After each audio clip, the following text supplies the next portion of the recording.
Welcome to episode 4 of Just a Game with BBZ and Brick Poker. This is a very, and I mean very, special episode this week because Jordan's not here. He's gone. So I'm sorry if you tuned in for Jordan, but he's not here this week. So you're stuck with me. But thankfully, I was able to call in the big guns, and we got our man, Yargo, bungakat, Alaväli. This was a very good episode for me personally because a lot of us at work here actually don't know a lot about Yargo. So this is a good episode to find a little bit more about how he started and how his poker journey began.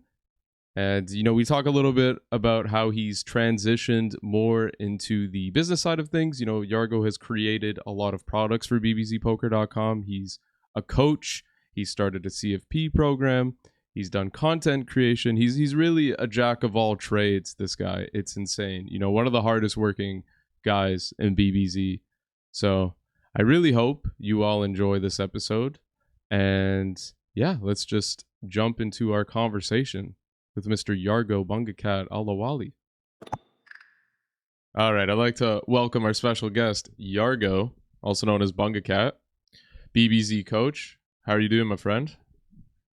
Good. Glad to be here. Yeah, man, we're happy to. How are you? Good, man. Just happy to have you on. A little special episode, no Jordan, so we can actually have some fun today. But yeah, no, I just wanted to kick it off and have you kind of explain how you really started, because I was saying off air before that I've known you ever since I've been in BBZ back in 2019 or whatever it was, and I don't even know how you started. So yeah, feel free. So I don't think I have even spoken too much about it, maybe on my streams and like a couple of like blog posts and stuff, but like kinda I started off by, well, first it was kind of like just like my father and me used to play with my brother, and like a lot of card games in general in family, like people just like to play cards. It wasn't like Texas No Limit Hold'em. My father did teach me the 5-card draw though. Yeah. But like out of that, I think I just like in general had interest in playing cards, and then I played it with friends, play money games just for fun, like nothing serious. That was like I was underage, probably like 2005 or something like that. It's just like for fun. It was like I think very typical, like how people get in. You just like have play cards. But more serious, I think it was 2000. I actually got offered a lot to start going professional. So Poker? 2018. Like yeah, it's a little bit different story in that sense. Okay. So because like I always thought, like even back in like 2008, 2006, I was kind of like, I think I had like a knack for the game, and I felt like people are really bad. But like obviously I was also bad. It was just like I kind of felt like I knew what I was doing, and like I kind of liked it. But it was still like play money games, play money games where you just go all in or fold, like gambling games. That was like a big thing. But like in general, only thing I think I lacked was like really patience. But at the same time, my brother got into playing the game professionally, and I saw like he was making already like, I think he played back at those days. I don't remember if it was cash or I think it was six max hypers and turbos. And he was like studying, and like we were playing for fun, and he was always making jokes how I suck. I was like, no, you can study, but I'm still better than you. But then he like I could see like he like works a lot with his own game, and like makes money. Obviously it was like $1 to $3 games or whatever it was back then, but it was still like you could see he's making money. And I think I don't remember exactly if it was when I got 18, because I think when I got 18, like 1 year later, Estonia changed also the law that you had to be 21 to play online poker. Before it was 18. I don't remember exactly, but I did have account. And what I did was my friend, like I saw my brother making money, and my friend was Randar. He used to be 180s, like one of the best players in those field, and he was always like, whenever we talk, he was like, why don't you just start? I'll teach you how to play. You will win money, because he was making like in those games like 100K a year. Back in that Oh time, shit. you making 100K a year. That's shitloads of money. Like Yeah. I think the average salary in Estonia was probably like 500 or 600 euros at that time. Like we didn't even have euros back then. So Yeah. so he was like crushing it, and he offered me, but I went to college, and I was always like, I need to really finish it. And I talked to my mom about it, and I was like I don't really know if I want to really like get into it, because if it doesn't work out, I don't have anything to go back to. Like, should I go to college or study then? And because I was already going, I kind of felt like, okay, whatever. I'll just finish this, and I will try in university. So I actually went to university. As soon as I finished the college, I was actually working, but the work was during the summer. They lost like big clients that I was managing, so I learned IT, and I was like managing about like 5 companies, and one was like very big one, and they lost the contract with them, and they said like, we'll see on the summer how it goes. Maybe we'll send you somewhere like to do stuff. And I was like, okay. And then at that time, I think my brother started to like really make also money. And I was like, what the fuck's going on? I was still like playing, but I was just like gambling, so to speak. I think I was like probably breaking even player, maybe Yeah. winning with like very small stakes. And mostly I still was playing just for with play money. Only problem with play money was like, everybody were just like, it was not like real poker. Everybody were just in there limping, calling everything, and it's like kind of, it's not as the same as like if you play for the money. Even though like 1 cent games, people still kind of similar, but it still like feels different. And at that point, Rander came back to me and said like, yo, you want it to do that? I think it was almost the end of my first year in university, but because of the way the system works, because I finished college, you could basically get 1 year worth of all the stuff you studied from the college over the university. So I really like didn't have that much interest in college. First year was very much like the same. It was more like studying math and stuff, like stuff I didn't really care What about. did you go For me, to? I don't know. Sorry, did you say what you went to school for? College? I did. Oh, IT. Okay. Yeah. Yeah, I yeah. figured. So, Yeah. yeah. So what? Because of that, I got bored in the school, because like, who the fuck wants to study math and physics, like, and like shit like that? And I was like, yeah, you know what? I'll just play poker, and like I attend to classes here and there. Don't really care too much about it. And I think in May 2013, might have been earlier, I was playing actually for some money games, but it was like very small ones, like cent games and stuff like that. And I did like, because I played play money, I also like PLO, high low. So I was like gambling there, do some stuff, and then I was like, you know what? I'm gonna take the deal with Randar. So the deal was, back then it was like 50-50, basically like CFP type of a deal. Hmm. He will ditch me once a day. I think we did 1 hour pretty much every day, and for exchange I gave him like 50% of my profits or something like that. And it was like, I will make a deal with you until the next year of university starts, and I will see where I'm at. Because for me it was like, if this like, I have about 6 months. If it doesn't work out, I will just go back, and like, doesn't matter. But I got actually lucky. I think I doubled my bankroll first month, because I won like 3 rebuy for 2,000 or something. I actually had like, started off with probably with $600, maybe 400. Like in general, I only deposit 100, I think. But like by that time, I just gambled and had won in some other games. Wait. But So you made a deal with Randar where it was your own bankroll and you gave him 50% of the profit for him to coach you? yeah, Are you getting like ripped off? No, I'm just, Well, back then I didn't know. For me, it was like, I'm just joking. but yeah. Now if you think like, If you think about well, it, yeah. to be fair, I don't know if it would be rip off at the point where I was, because like if he's going to teach me to make money out of this, Yeah, yeah. I can. I think he offered lower percentage, but the idea was because I wanted only 6 months, and if it doesn't work out, I'll be gone. Like you don't make Yeah, money yeah, off yeah. me, right? Of course, of course. So I know. I was just messing around. yeah, but like I think it's a good point. But like It is, yeah. it's also like if it works out, I can make career out of this. So Mhm. and he was winning a lot. Like he but the games were 180 mans. So you just play turbos, like 180 mans and some turbo MTTs. Because like you just focus how to play turbos and you just play like 20 tables and you make like when I started off I played pretty much 250s and you make probably like back then I think 20% ROI there, so you just like make some like 40 cents a game or something, and it was like you just want to grind for the mass, and that's how you make money.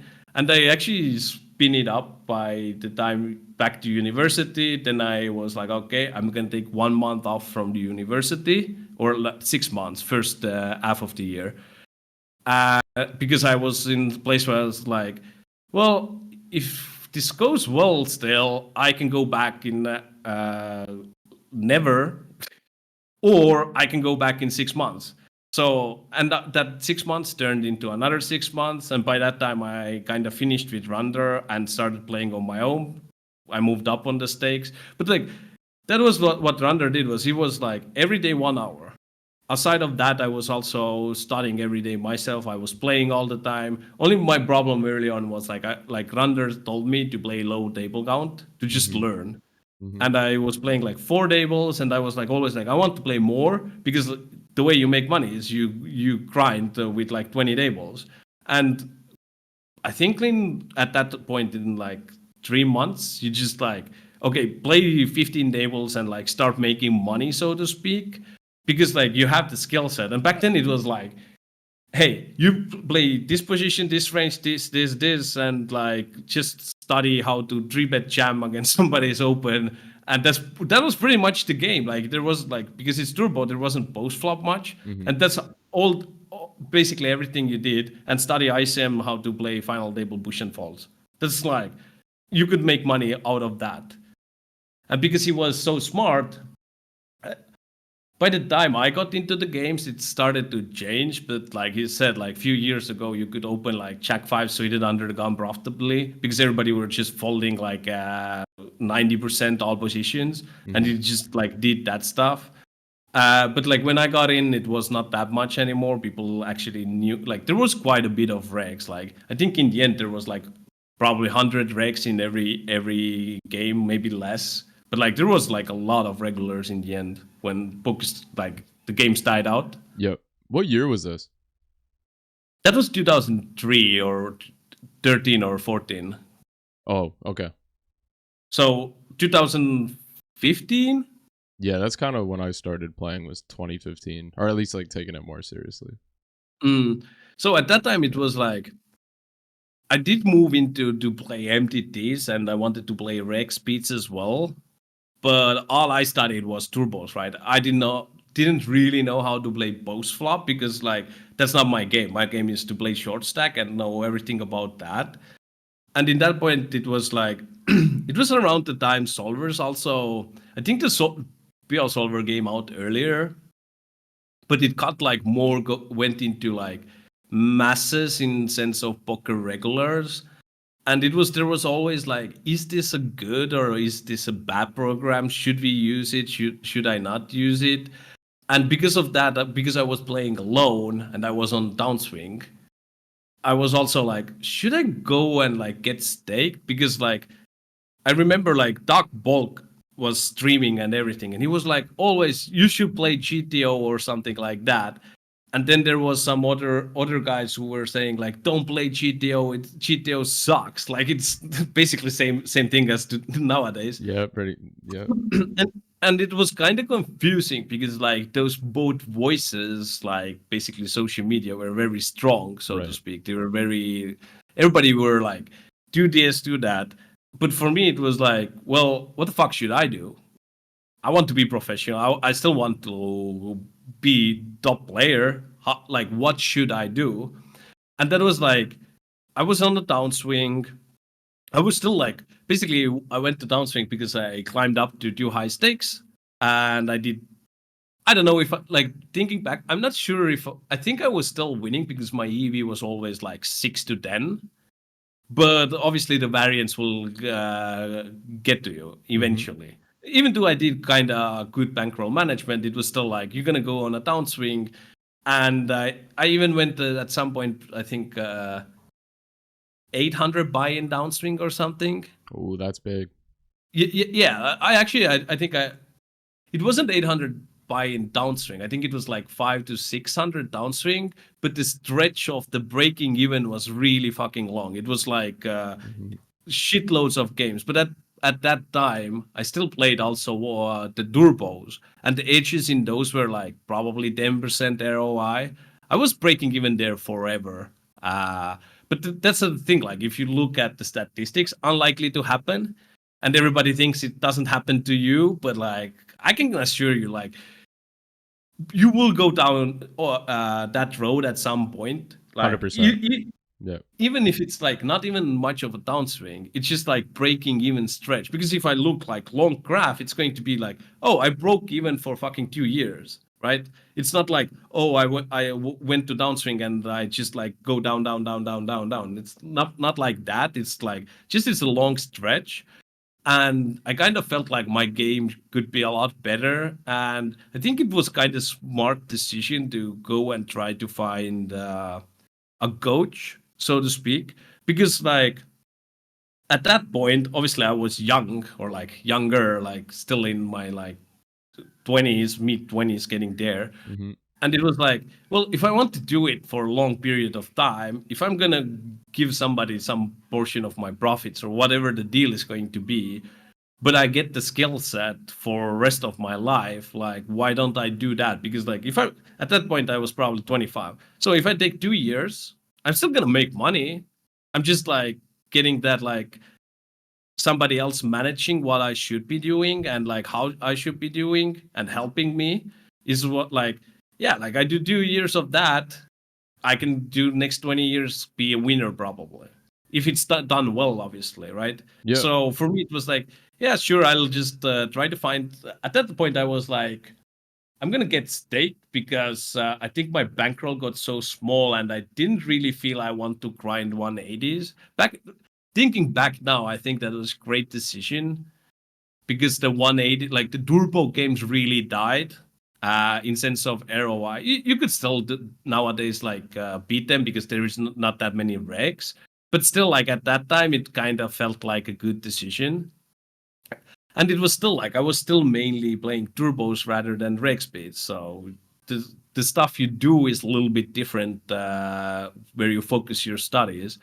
So I applied BitB back then. I applied BBZ. I don't remember. I think if I applied, but there was some. I think maybe I don't think I applied to Bokar, and I think I got rejected on all of them besides BBZ, and it was because I was in a downswing, and I think basically I signed up with Hold It, so one of the BBC like academy manager now, right? Mm-hmm. Back then he just managed. Basically, he still manages everybody who's getting staked and stuff. Yeah, he's still integrated. So with Jay, he looked at my graph. He was like, "We can stake you, but I can stake you high stakes because you don't have like basically it just goes down. But like I was winning like 25 or 30% ROI on like average 20, 30 dollar buy-in. So basically, I was crushing those games." And I was not crushing the higher stakes game. Like I didn't have that much data, but he said like, "Yo, we can start here and like start moving up from there." And I was like, "Sure." I want to talk to Jordan, and I was like, because I didn't know Jordan. Like my brother spoke very highly of him because he was Jordan was one playing six max hypers. He was one of the best players there, and my brother was studying that format. So he was like, "Yeah, BBC is good. Like he's like one of the best." So Also, I remember before that, I already knew who BBC guys were because everybody used the badge or image on the table, and I saw what they were doing, and I was wondering a lot about like back then the big blind defending against opens were not a thing. Like you were basically everybody were overfolding big blind, and I was like, this is gonna be good to defend all the Sweden hands and all the BBC guys. Everybody were doing it, and I was like, why are they doing that? Should I do? And I remember in 180s there was one particular guy who I felt like he's not. I was uncertain how good of a reg he was, but he did that. And if you went and look all the leaderboards, he was the biggest winner by like 2x basically. Wow. And I was like, I guess you have to defend your fucking big blind because that was like the big difference what he did and what like others were not doing, and like BBC guys were doing the same. So I ended up signing, basically getting staked, and for me it was like, if you can help me to get to my skill level, because at that point all I really wanted was like, I just want to be the best player. I didn't care that much about money because I was like, I had my living money. I was like, okay. And in my mind, it's like, if I'm going to be one of the best, there is very little chance I will not make a lot of money, right? It's like, whatever in your life you're going to do, if you're the best in that, you will make a lot of money in general. Yeah, Obviously, there are 100%. some areas probably that won't pay. But like in general, in poker, like if you're going to be at the top, you will make money. It's like, unless you do something very stupid, but like in general, like I figured like that's the way. I just want to be the best, and I just work my ass off. So with Jordan, it was kind of easy. I jump in the call. He said like, yeah, PR solver is good. Use that. I was like I was literally thinking if I should use it or not because I was not sure if I should or not. And he was like, yeah, use that. Do this, do this. I was like, okay. And from that on, like I attended every single seminar probably first 2 years of Jordan. So back then it was just private. I did not like miss. Like I remember I even went once to a funeral, and I was like, I need to go back home. I need to fucking work on my game. Like Yeah. after it was done, everybody were going and like still doing. I was like, no, I need to go and fucking keep going. I'm not missing because in my mind it was like, only way I will get the best is if, for me, because I being like probably first few months there, I understood like how good Jordan is. So I started to immediately compare myself to Jordan. And like I was catching always on to Jordan. In my mind, I was like, I know Jordan is probably the best player I know. He's teaching me. How can I be as good as Jordan? The guy is teaching every day. Like literally back then he did every day seminar. Still does. Privately for people, and he was teaching about, I don't know exactly, but in general I knew he was teaching 3 to 4 hours different players. How can I get better than Jordan is right now? He's studying probably 5 hours a day. Like you could say it's not exactly studying because he's teaching, but like it is really studying because you will have to go through the same thing all the time and you will get really good at it. So what my thinking was, okay, Jordan is studying 5 days a week or like 20 hours basically a week. So, and I need to, because I'm staked, I cannot only focus on studying. I need to play. And back then it was need to play, I think 5 or 6 days a week. So what I did was I wake up, I study 2 hours, I go grind 8 to 10 hours, and then I study 2 to 4 hours. All day, basically all I did, minus like weekends. I was like, okay, I'm just gonna take day off or something like that. But like that's all I did, and it got to the point where I studied stuff that Jordan started to speak in seminars, and Jordan always saw that what I was doing because like somebody posted in a group chat the hand, I would run every single hand. Like you post a hand, I will run a solve on that, and we will discuss it until like we get to the definite answer, what is like right or wrong. There was always like some GTO stuff as well, or exploitative stuff as well. Back then there was like some coaches, they said like you should not do this because of exploitatively it's not good. But for me it was like, no, Jordan's basically in my mind, solves are good, I'm just gonna play like that. Obviously it wasn't like that great of like way to go about it, because I think if you just add logic to it, you don't really need to like run everything. You just know the answers about like across the board mostly. But that's what was basically everything I did. And because I don't know if that's true, but I think like there was low stakes and high stakes. I was part of the low stakes. I think Jordan once said like he kind of put those together because how active I was in that chat and I was always replying. And obviously, like if there is like 100 guys, you want people to interact very much. And I was always like, he saw like there was a solve basically, and he merged those groups. And around that time, I think he also asked like, "Hey, do you want to pick up 1 hour like each week a seminar?" Just because like he saw like I'm putting in the work, I know like exactly what I'm doing. Obviously, like if you like, I've been like always doing kind of coaching to weaker players as well, but mostly it was like turbos and stuff like that. At that point, Jordan was like, "Yeah, just start doing it. Like, you will get better at your delivery because, like, a lot of the coaching is like you need to have good logic and you need to deliver that logic, right? Yeah, you And got to there are ways articulate to do it. what you want to say. Yeah, and Yeah. like obviously English is not my native language, so there will be some problems with that. First session's always like, it's like you cannot like speak normally, but you get used to it, and it's like I think it's very good, but it's still like I think you still always need to try and get better at it. Even if you look at Jordan, he all like if you go watch his videos or think how he's like explaining and delivering his like thoughts now versus like 3 years ago, he's way better. And 100%. like, Yep. I do think, like Jordan is like one of the best coach. Maybe he's not the best player, so to speak, but like I have not seen anybody come close to delivering and simplifying the way Jordan is doing. And I'm often like I don't even if he's doing a topic, I know the answers. I'm still going to sometimes go and watch it. And the idea is, I want to be also that good of a coach. If he comes out with really good logic, I want to also put that in my delivery because, like, if he's saying it easier than I can, like, why the fuck don't I use that? Because it Hmm. makes more sense if it's easier for your students to understand it, right? Yep. So from there, I think a big changing point in my game was when the Monker Solver solves came out and you got your hands into pre-flop. Because at that point I was like, "Yo, this is the fucking greatest thing ever." I just study this, and yeah, like I think it's for me. It's just been like work really fucking hard to get there, and that's basically how I got started. And like moving high stakes was obviously a little bit like kind of what you expect eventually to happen when you get so good at the game.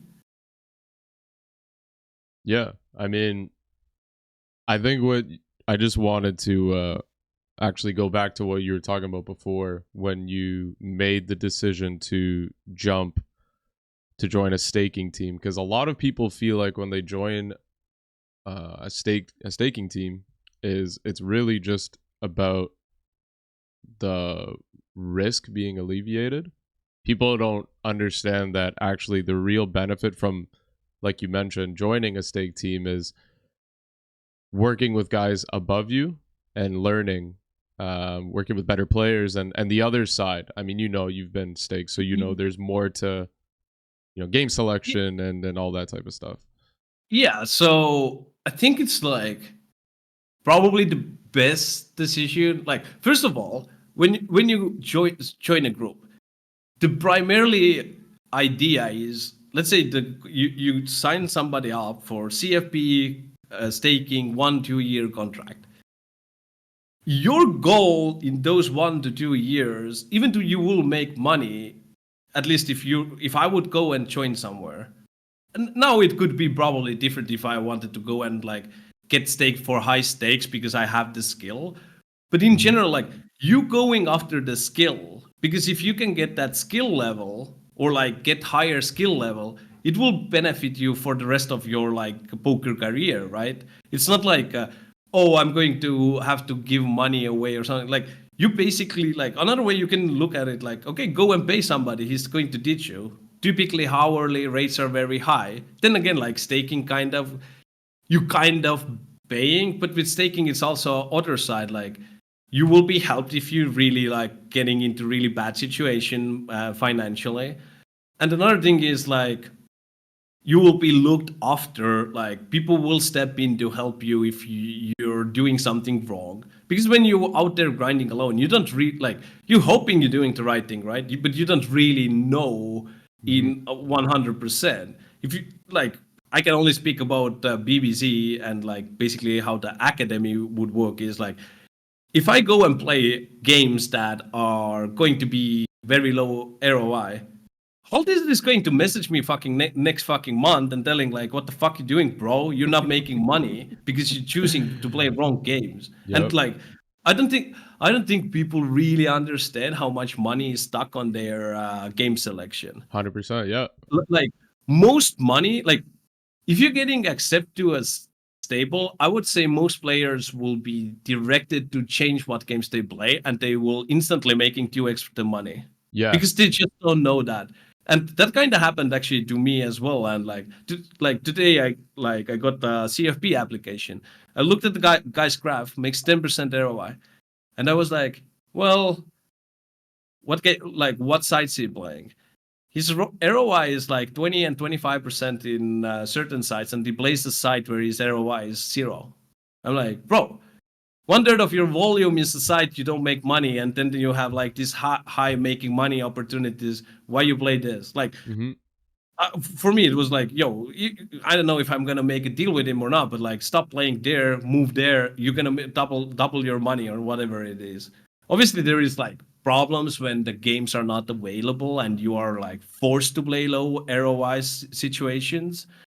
That is a little bit different. But Hmm. another thing is like the groups are so good and big, you will make friends. Typically, a lot of people are still there, like trying to make it on their own. But like for me with BBC, I did meet Lucky Fish, Tonka, Connor. I used to study with those guys basically every day, right? So now I'm like involved with like there was actually some more people like Ryan, Rodrigo. I didn't think Allison was in our group, but like we made like separate groups and we studied all the time together. And now you have like high stakes guys, better guys than you are, and you study together with them, and you're like that's like even at the moment, if I want to go and study, I will message them like, hey, what you up to? Do you want to go and run like some spots or something? Like they're, for the most part, they will be like, yeah, sure, let's do it. Hmm. So you also like basically you develop also a network around you. Plus, I do think a lot of people don't really know how to be professional alone, and they just like, Yeah. I don't really know how it does, like what my bankroll should be. People are like, oh, I saw somebody said 200 buy-in bankroll is good for MTTs, I'm gonna play that. Like, what are you doing, bro? I can like, if you like, it's going to be okay if you play very high ROI spots, but Hmm. for the most part your ROI will be around 10 to 20%, because typically that's what where people are who's still winning.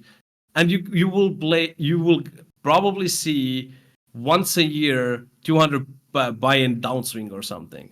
It's just normal on a lower ROI spots, and then you're like, what my bankroll should be? Well, it should be 500 minimum. If you play, for me, I've been always like more conservative about the bankroll management, but to me, it's like I need 1,000 buy-ins. I have had that close calls where 1,000 buy-ins is, and I think one thing I don't really like to do that much is move up and down all the time. I like okay, I have 1,000 buy-ins. I have my 1 year living money. I'll just play these games. I don't need to really move down. Like I'm not going to move down if I lose 200 buy-ins. I'm just like, I have 1,000. I'm gonna do it. Hmm. So I've been always kind of more on a nitty. I do think it's a little bit different if you have like some type of income. For me, obviously, poker was everything. So I don't have any income. Like I need to be professional. I cannot go broke, so to speak. Yeah. I think that's a good segue because um, not only did you join as a staked player, but then it kind of merged into getting you integrated more into the business. So for people that don't know, you and Randar um, and maybe somebody else, I'm not sure, created the first. It was the ICM masterclass, and now you guys have made the pre-flop charts on BBZ and the pre-flop trainer. So, how did that all start? Like, where did that stem from? Oh, yeah. So that all started actually when I think I don't remember years now, but I think it was 2018. I went to Canada for 3 months to play the WBT Montreal and just to travel. Went to Toronto, and I was in Toronto, and I was like, the ICM solutions were not available, and I started to see somewhere, and I was like, there is no material on ICM whatsoever. So I'm gonna take these pre-flop solutions. I'm gonna go and buy these. Like I'll actually, yeah, I bought, but you can buy and use it to create the course, right? Mm-hmm. So basically, we got the solutions, and I was in Canada. I think it was like I still had like 1.5 month to be there. I don't remember exactly, or 1 month, and I was like, "Oh fuck this! I'll just fly back to Estonia." Because like when you start creating course, I had first time I did it. It was like, oh, there's so many aspects to think. You look at how everybody else is doing it, and it's kind of like, first of all, there is nothing you can really look at, because at that point there wasn't only brief, like there was very little in general regarding to pre-flop information, right? Yeah. Like there was a little bit chip EV, but I don't think it was integrated too much into courses yet, with Munker solves and stuff like that. And it was like thinking how to do it, and in my head I wasn't doing it with Jordan at all. At that point it was just like me, and I was thinking like how much work is going to be, and I was like, because I was still working closely with Runder, I think back then he still played poker. Now he's not really playing that much. He's like family man now, and like just works on the BBC stuff, and he does investing and stuff like that, so he's working more on that. So for me, it was like, hey, Rander, do you want to help me create basically ICM masterclass? And he was down. He liked the idea. We kind of built it, but it was, I think that was actually a very tough time for me to do it, in sense of I was on a downswing. I was stake, but I was on the downswing. And whenever you're on the downswing, hold it will be more on your ass, like, yo, bro, grind. And I was like, okay, I want to do this, but to do it, I need to study exactly everything. And I still had to play full time. So now I'm basically working like 18-hour days just to create my fucking course and play, because I'm still required to play. And I did also coaching at the time. Mm-hmm. So I was just working. And it took actually a very long time, because I think we spent a lot of time overthinking a lot of stuff. It would be a lot like now you experience, like just do this and you're fine, right? You don't need to spend too much time on like structuring course. I guess it's a lot easier now because you like more like experience with it. And when we started, we were not done with it, but we also were creating actually a website that was fucking expensive. And went to, and I was like, okay, how the fuck do we actually now sell it? Because, like, we were like maybe like month away getting it all done and edited and all of that. And it was like, I don't know, I'll just ask Jordan. And Jordan, at the same time, he started to stream, and he was like, yo, I need to make courses and stuff now. And he wanted to do courses. And I was like, hey, I'm almost done with my ICM course. Can I sell it in staking group? He was like, what the fuck? Bro, why didn't you come to me? Like, we're gonna have a new website and we're gonna sell it together, and you're gonna let me do a couple of videos on that, because like I was already like teaching some ICM stuff already, and I Yeah, I think he also remember. solutions and stuff like that. Mm-hmm. So he was like, yo, we're gonna do it together. And we came up kind of with a deal with Jordan back then, and but then the launch was delayed by a lot, because like the website we had nothing to do with what we were going to have. I think there were a few things we could take it. So now because Jordan's website was like, yeah, trash, complete trash. Yeah. Back then it was It complete was trash. bad. Like It was bad. I I remember it. Yeah. That fucking 1 hour work these days probably. It was trash. That's the And so BBC staking website, right? That you're talking yeah, about? Yeah. they sold videos. The way they did it was like somebody basically had to manually send the videos Yeah, or something email. like Yeah, it was through email. You bought the video, and then yeah, Zach would send you the email so you could watch it, and it was just a Google link or something like yeah, that. yeah, It was it not was so good. bad. So, Not good. but then it was like marketing, get into everything, do website. And back then, actually got out of like playing as much because like well, Jordan is involved. Yargo is doing course. Actually, because the low stake and high stakes were different. I don't remember if Jordan. I think I bought out myself my part of the stake, and I went under Jordan to play.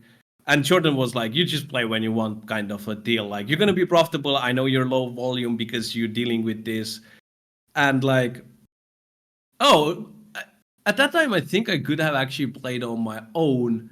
But I often looked at like going back a little bit about staking is like if I don't need to hold like 100, 200K cash because I need it in case of a downswing, well, if somebody gives me money, I can use that money to invest or something. I didn't really invest, but like I still had like a decent chunk of the money. It's like I was very well off and I didn't really need to worry about anything in that case. I do think later on in my career it came actually like I was staying quite long, but I bought a lot of my own action. So for higher stakes, Jordan wanted me to sell action, and I took a lot of. Basically, I bought more than they were taking because I was like, yeah, sure, why not?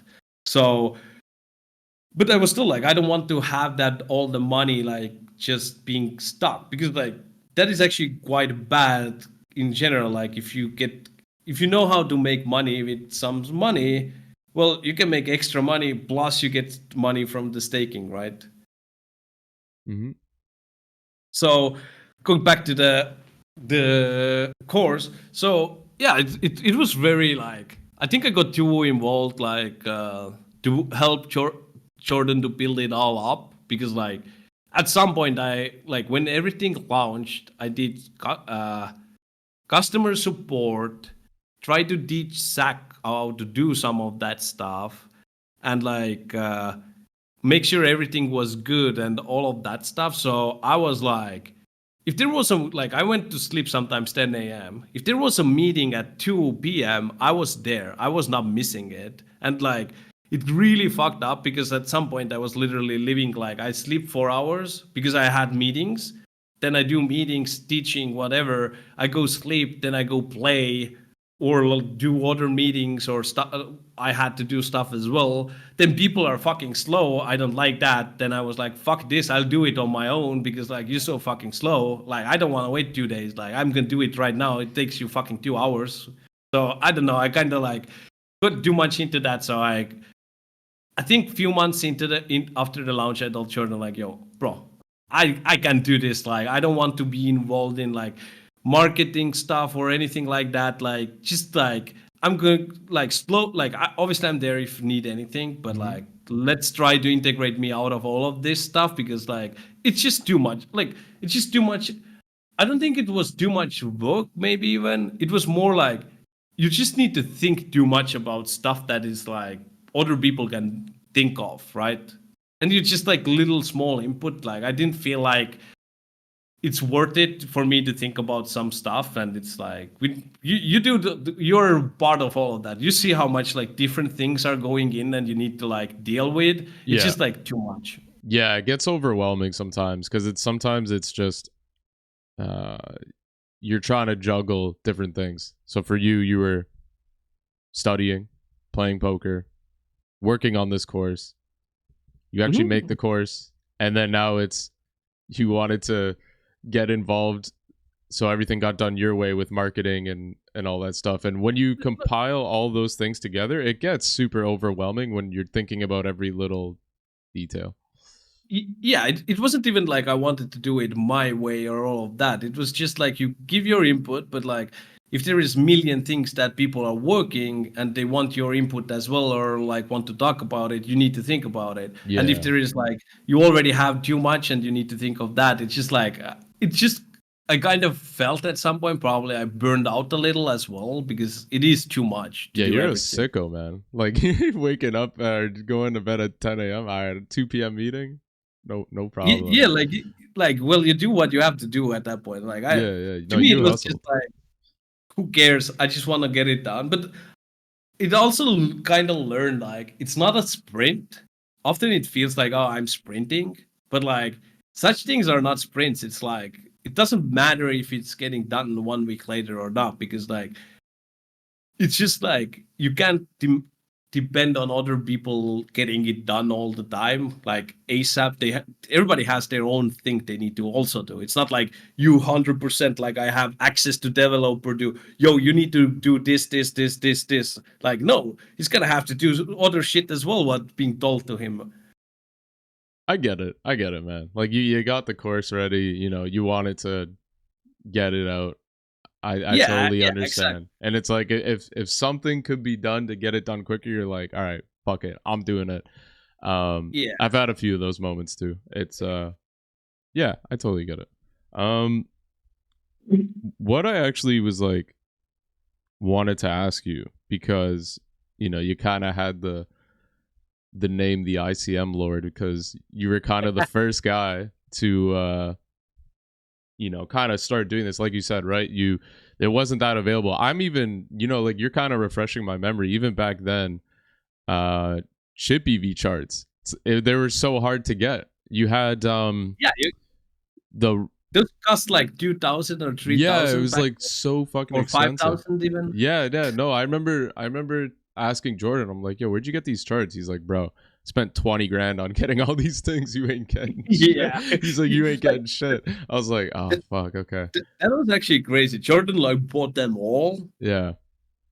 I But mean, but nowadays, if you go think back, it was like, bro, it's not that difficult to actually go and run those. Like the guy who started, like I think there was two guys his actually. range Was converter. yeah, range converter and some other guy. Maybe there was even more of them. Hmm. But those guys made a lot of money by just putting in a very little effort. Yeah. Like at the moment, if you have to run like 20 solutions, it probably takes me one day of work, maybe two Hmm. maximum. Like even if there is a software I'm not familiar with, if I put in the time, I'm probably like I mean the work time. Obviously, you need to wait for a lot of the shards and might need to rent servers to run the big ones, but Hmm. like it's not that much work. And like those guys made a killing out Oh of yeah, that. they did for sure. Cause yeah, like I'm just curious, cause I wonder if you had this kind of obsession with just going so hard into the ICM stuff, because it was kind of this, I don't know, like revolutionary tech that just gave you a massive edge in tournaments that was somewhat new, right? Would you say? Yeah, well, I think a lot of it was because I think people were just playing super poorly in final labels, and there was just so big edge to gain, especially back then. Like nobody like there's still some regs still debate about if ICM is good, so to speak, but it is going to be better than anything else you will see. So to me, but like for me, it was because I was still like, yo, I want to be the best, so I need to know this. Plus, that would give me edge like on anybody because like I think people started catching on with ICM like 2 years later, Hmm. and I still think like a lot of regs they still don't do No, enough. they don't. I And so, mean, you would see like even these super high stake live games with oh all yeah, the yeah, best guys, and they just yeah. don't play ICM at all. Yeah, like that is so weird. Like people are always like, "Oh, this guy is the best and he does everything great," and then you look at him play at final label and you're like, "This guy is just a fish in final label. Like literally, he's just a fish. He's punting money, and he's like considered very good. Like his early games and stuff. Yeah, he's very good, but final label, like no man. Compared to others, probably okay because everybody sucks. Yeah. So to me, at that point, it was. I think that was actually a good the way for me for the high stakes games as well, because I don't think I was ever thinking myself, oh, my GPV is like better than everybody else. But I was very certain about ICM that I had the huge edge because my GPV was, it's always like good and stuff, but I would say it's like mediocre reg, or like maybe a little bit better. But like I always thought like there are guys who will crush me, especially on deeper stacks, who will always have edge on me. Like I didn't really care that much because I knew like, well, when we get to final table, your crushing is over. Like, but still there was like some guys who played like by default they played very good. Like typically more needy players that applied.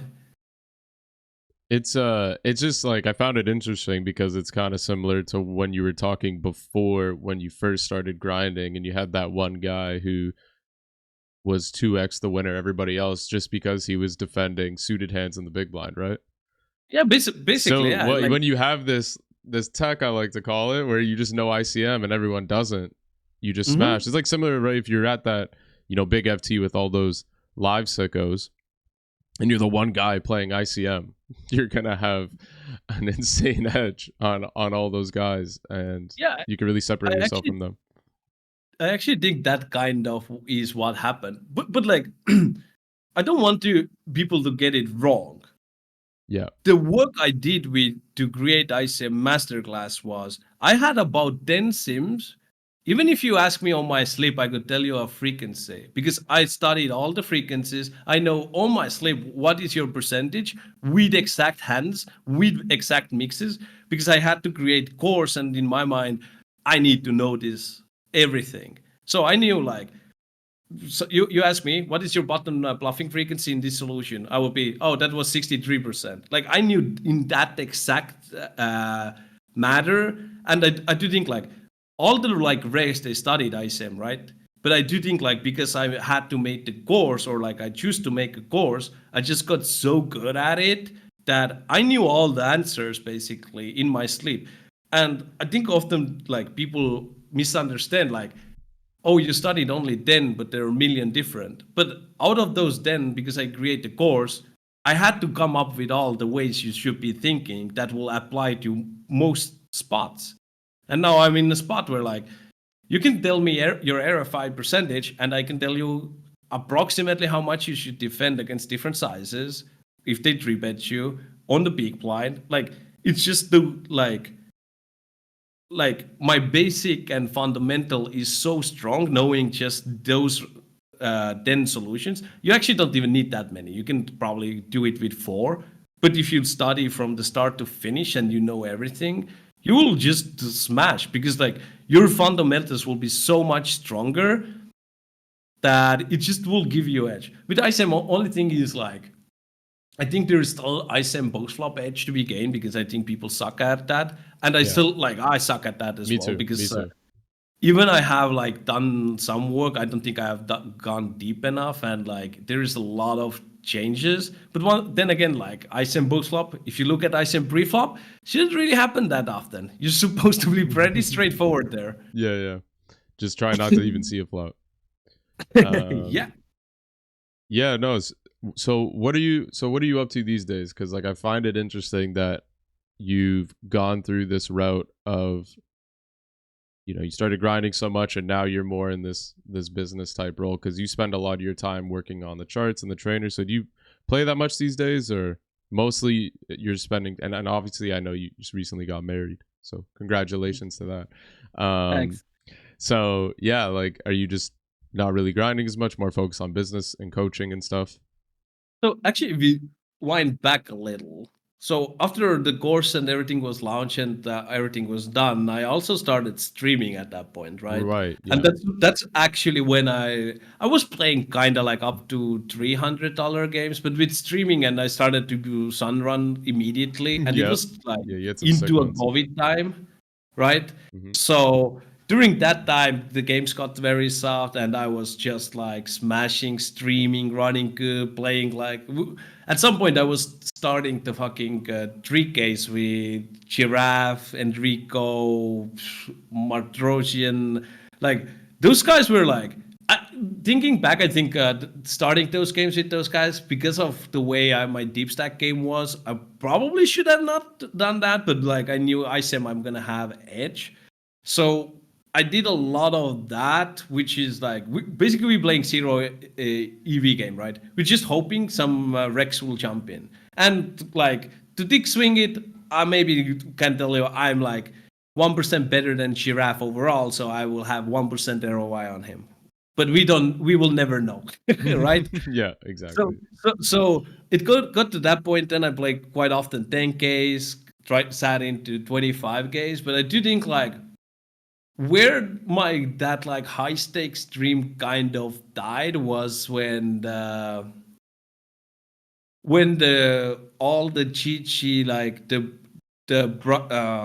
bring Guinness shit came out, Mm-hmm. that there was satellites collusions, and like I looked up the names. I didn't really play too many games, but it started like in my head. I was like, bro, I'm playing like fucking 100K buy-ins on Sundays here. And if somebody's using a fucking solver, I'm gonna lose that money. Like I'm not going to be a winner because I'm just guessing. Like let's be honest, you are, for the most part when you play high stakes with such a bulls, especially if you start like 3Ks with like literally getting 30 players, you're kind of gambling on like, do you have few percent ROI, and you kind of rake back grinding, right? But if there is even a chance somebody is cheating, I'm gonna be breaking even for sure, maybe even losing. Even if I did think a little bit like, well, it is cheap PV like bots or like solutions. Like ICM will like I will still have some type of edge because of ICM. But for the most part, I was like, they will play. So the idea of that is, even if it's a bad bot to play against, the bot will have their frequencies good. And because their frequencies are good, they will be winning. That's actually the reason. Even the ACR bots, the people did analyze on, they were not playing the GTO, but the strategies they used GTO frequencies where they did overfolding and stuff on the lines that just made a lot of sense as well because the way their range got there. So the big thing was like, oh, they bet very big with bluffs on the flops, messing up their checking frequencies and all of that. But actually, if you look at the frequencies, they returned, so to speak, new GTO, and they played actually perfect frequencies, which is very problematic because you can't even detect it, and that's why they had very high win rates. They don't play GTO, but because it's a bot, they will make money because they are playing optimal frequencies. So you can say they're just playing sub GTO strategies, Mm-hmm. and those will be better than any human can execute anything they play really. Yeah. And so because of all of that came out, I even had a talk with Jordan about it because like, bro, if you play like running those games, also I was going like I don't think I was winning in those games, but like I was getting rake back a lot, right? So it is rake back grinding, your small edges, big swings, and I was like, I don't think I want to play any more high stake. Like I felt very disappointed in that because like even if it's not true, there is no cheating. Let's say I do not know that, and I don't want to risk that much money, even though it's like most of it is staked. It's still like I don't want to take that risk because what can happen in those stakes is like half a year later you go on a bad swing. Now I'm half a million in the makeup, right? Because that can really happen if you play like my average buy-in at some point was like $900. Like you can definitely swing a million dollar downswing there, maybe even more because the edges are so small. So I was like, I don't really want to go there because like what then? Is Jordan or like am I going to try to get stake to more high stakes?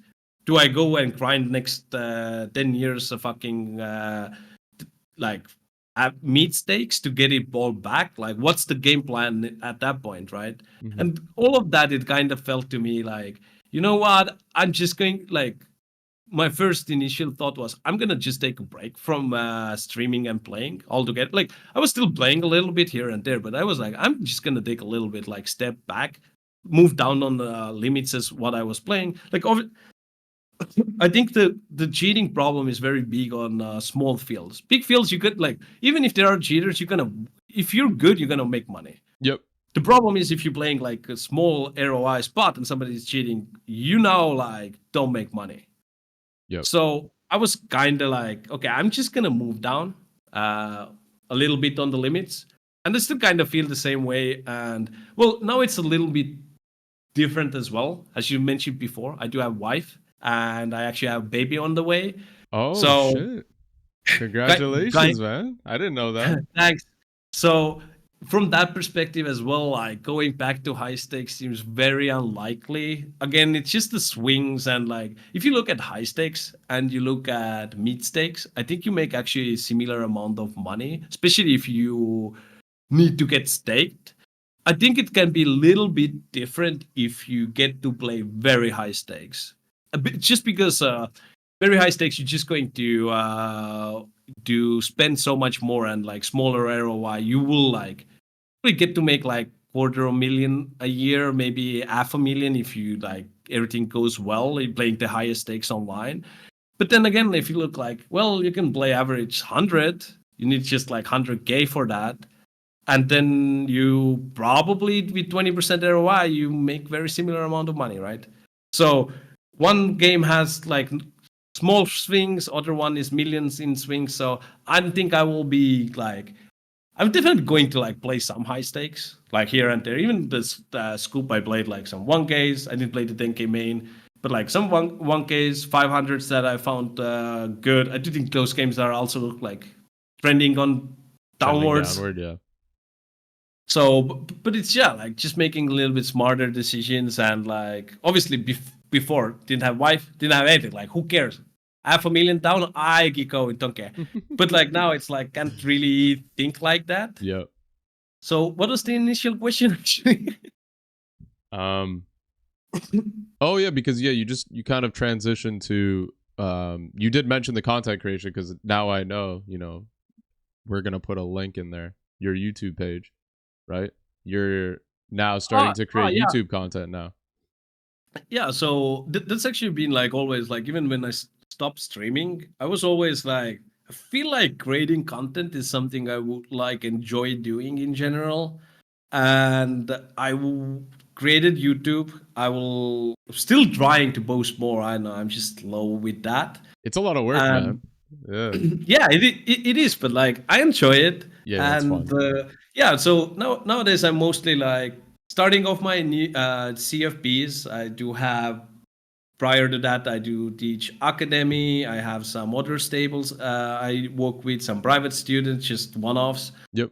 I do seminars, obviously, and like I'm also involved at the moment pretty heavily on product developments on BBZ, because I know how much I can spoil, but there is like some really big changes and stuff coming to BBZ. Like I think people want, like, it's very public, but like we are working towards like I can say like the bow swap is coming. The bow swap, I'm working on that. There will be some, I'm not going to say what it is, but there is some very big part that shards will be changed, the product itself. Mm-hmm.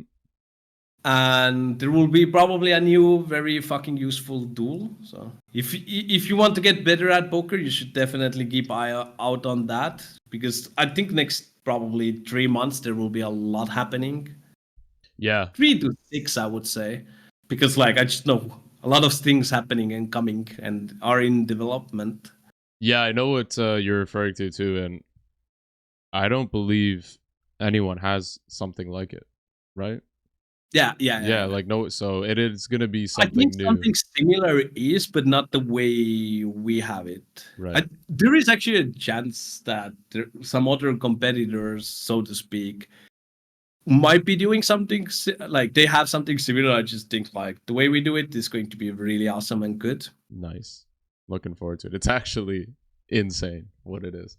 I actually yesterday showed it to Norpa, and Norpa was like, man, this is the biggest thing ever. Like I need this. yeah, dude, it's insane. It's so when we were talking a little bit about the basically, I guess, the climate of the high stake games online. I guess to spin it in a positive way is we're kind of seeing a little boom with live. Would you say? Yeah, Yeah, yeah. live Uh, poker I is even great.